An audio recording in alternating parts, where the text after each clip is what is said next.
पटना की रहने वाली सृजा ने पूरे बिहार भर में सीबीएसई बोर्ड से टॉप किया है 99.9 या 4% लाके।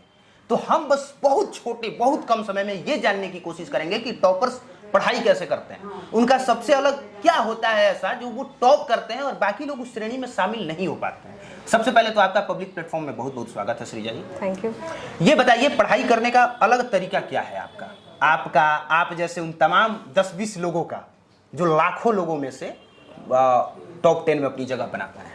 सिर्फ पढ़ाई तो टीचर्स भी सेम है, बुक्स भी सेम है, पाठ्यक्रम भी सेम है, बस आपको थोड़ा अपना एक्स्ट्रा करना होता है एक्स्ट्रा ऑर्डिनरी बनने के लिए। बस यही कहना चाहती हूँ। एक्स्ट्रा क्या करती हैं? लाइक एक्स्ट्रा क्या, बस प्रैक्टिस करिए। बहुत बच्चे होते हैं जो मॉक पेपर्स नहीं बनाते। अब एग्जाम का पैटर्न चेंज हो गया है, उससे फ्रेंडली होने के लिए उस 3 घंटे में अपना दिमाग एक्टिव करने के लिए आपको कम से कम 15 दिन तो प्रैक्टिस करनी पड़ेगी। कितने घंटे पढ़ाई करने पड़ेंगे टॉप करने के लिए? 1 घंटे तो नहीं गिनने पड़े, वही अच्छा रहेगा। कोशिश करनी चाहिए कि जितना ज़्यादा से ज़्यादा आप पुट कर सको उतना। दिन रात पढ़ाई में डूबी रहती थी? हाँ, मैं बहुत कुछ, मतलब सिर्फ पढ़ाई के अलावा भी बहुत कुछ करती हूँ, तो सब कुछ करती थी। कितने घंटे? ये तो घंटा आप बताइएगा नहीं, लेकिन फिर भी एक गेस कीजिए कि हाँ लगभग इतना घंटा तो कम से कम मैं टेबल पे या बेड पे या किताब के सामने बैठी रहती थी पढ़ाई करने के उद्देश्य से। वो घंटा बताइए। लाइक 12-13 घंटा होता था। 12-13 घंटा किताब के सामने आपने गुजारे हैं कितने साल? कभी तो मैं 15 साल की हूँ। 15 साल। तो 15 साल में मान के चलिए कि 5 साल इन्होंने अपने लाइफ का 12-13 घंटा किताब के सामने इन्होंने दिया है और देने के बाद ये बिहार टॉप किया है। किस सब्जेक्ट में कितना मार्क्स आया है? मेरे को संस्कृत में 100 आए हैं, साइंस में 100 आए हैं, मैथ्स में 99 आए हैं, इंग्लिश में 99 और एसएसटी में 99। संस्कृत आपका अच्छा है। सीबीएसई बोर्ड के बच्चों का कहा जाता है कि ना हिंदी अच्छा होता है ना संस्कृत अच्छा होता है। 3 चीज अच्छा होता है, मैथ, साइंस और इंग्लिश। हाँ, मतलब ठीक ठाक है, अच्छा ही है। 2 श्लोक सुनाइए संस्कृत का। अयम निजः परो वेति। जोर से। अयम निजः परो वेति गणना लघु चेतसाम उदार चरिता नाम तु वसुधैव कुटुंबकम। दूसरा श्लोक बोलती हूँ।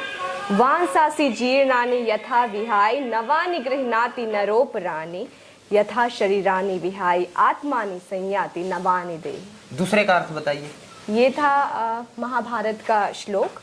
इसमें है कि जो आत्मा है वो शाश्वत है, लेकिन आपका जो शरीर है वो बहुत ही नश्वर है।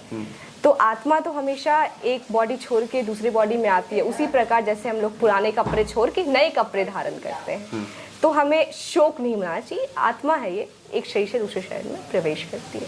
कौन सी स्कूल में पढ़ाई करती थी? मैं अभी डीएवी पाटलिपुत्रा में पढ़ी और अब डीएवी बीएससी में। आप कोचिंग कहाँ से करती थी? लेकिन मैं कोचिंग नहीं करती थी। कोचिंग नहीं करती थी आप? मतलब सिर्फ विद्यालय में पढ़ के आपने टॉप किया? जी।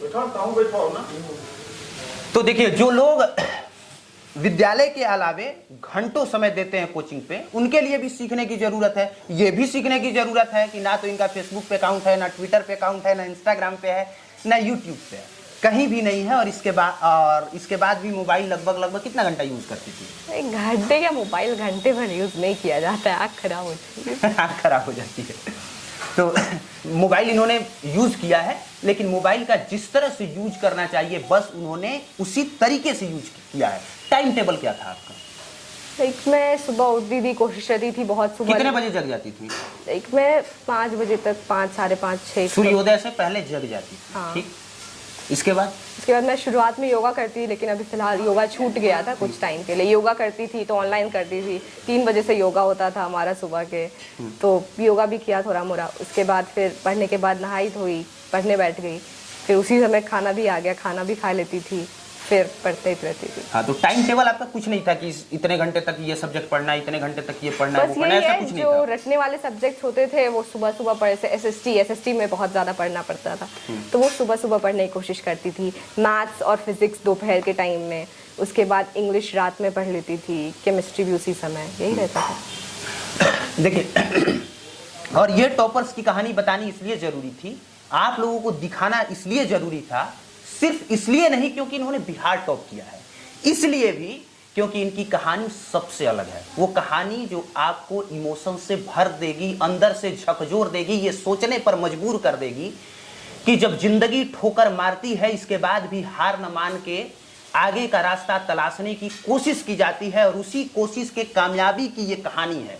सृजा, सिर्फ बिहार नहीं पूरे देश के लिए एक आइकॉन है, क्योंकि जब इनके पाँव पालने में थे उस समय माताजी का देहांत हो गया, पिताजी ने घर से निकाल दिया, अपने ननिहाल आ गई, नाना नानी को अपना माता पिता बना लिया और माता पिता बनाने के लगभग इतने वर्षों के बाद एक इतिहास रच दिया, वो इतिहास जो कभी खत्म नहीं होगा। लेकिन आपको एक सुझाव है, अभी तक से मैट्रिक टॉप करने वाले हमने किसी को नहीं देखा है जो आगे चल के बहुत बड़ा इतिहास उन्होंने बनाया हो। कोशिश रही है। होता क्या है, मैट्रिक टॉप करने के बाद वो लोग फिर दोबारा, बहुत कम एग्जाम्पल है, सिर्फ 1% ऐसा एग्जाम्पल होगा कि मैट्रिक टॉप करने के बाद वो लोग इंटर भी टॉप कर पाए।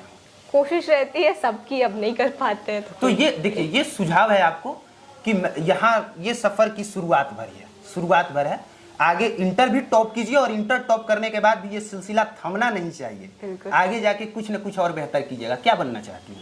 मैं तो फिलहाल इंजीनियरिंग करूंगी, कोशिश यही है, आईआईटी क्रैक करने की कोशिश है। उसके बाद मुझे बेसिकली इंजीनियरिंग बैकग्राउंड में जाना है। फिर कौन से कॉलेज में एडमिशन लेना चाहती हैं? आईआईटी मद्रास। मद्रास में? कानपुर में नहीं? कानपुर में मतलब रैंक के हिसाब से मिलता है वो तो। हाँ। तो अच्छा, मतलब आपकी पहली ख्वाहिश मद्रास है? हाँ, पहली ख्वाहिश मद्रास। उतना पैसा कहाँ से आएगा? लगभग 7-8 लाख के आसपास तो लगते होंगे, है ना? हाँ। कहाँ से आएगा? मामा सब लोग, ये लोग दे पाएंगे? हाँ कोशिश अभी तक से इन्होंने दिया है तो आगे भी दे ही कोशिश है। मौसी है मेरी सिंगापुर में, वो भी एनआईटी से पढ़ी है। हाँ।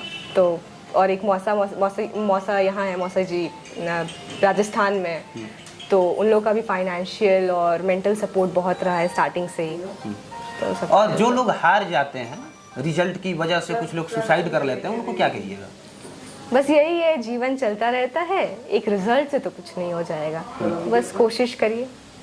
और देखिए, ये बात हमने आखिरी में इसलिए पूछा क्योंकि जब मैं इनके सफल होने की कहानी बता रहा हूं तब इन्हीं के घर में एक अखबार में दैनिक भास्कर के पहले पन्ने पे छपा है कि हम भी कई बार फेल हुए, फिर बने आईएएस और आईआरएस। जब हम टॉपर्स की कहानी बता रहे हैं तब फेलियर्स भी इतिहास बना और रच रहे हैं और अपनी जिंदगी में एक बड़ा मुकाम हासिल कर रहे हैं। इसलिए टॉपर्स अच्छी बात है, लेकिन गुमान नहीं होना चाहिए, और है नहीं ना? नहीं, बिल्कुल नहीं है। और बाकी यहाँ से सफर की शुरुआत होती है और आगे संघर्षों की जो है वो पूरी दास्तान पड़ी है। बाकी आप देख रहे थे पब्लिक प्लेटफॉर्म, मेरा नाम कुमार अभिनव है, कैमरे के पीछे सोनू उपाध्याय थे। देखने के लिए धन्यवाद।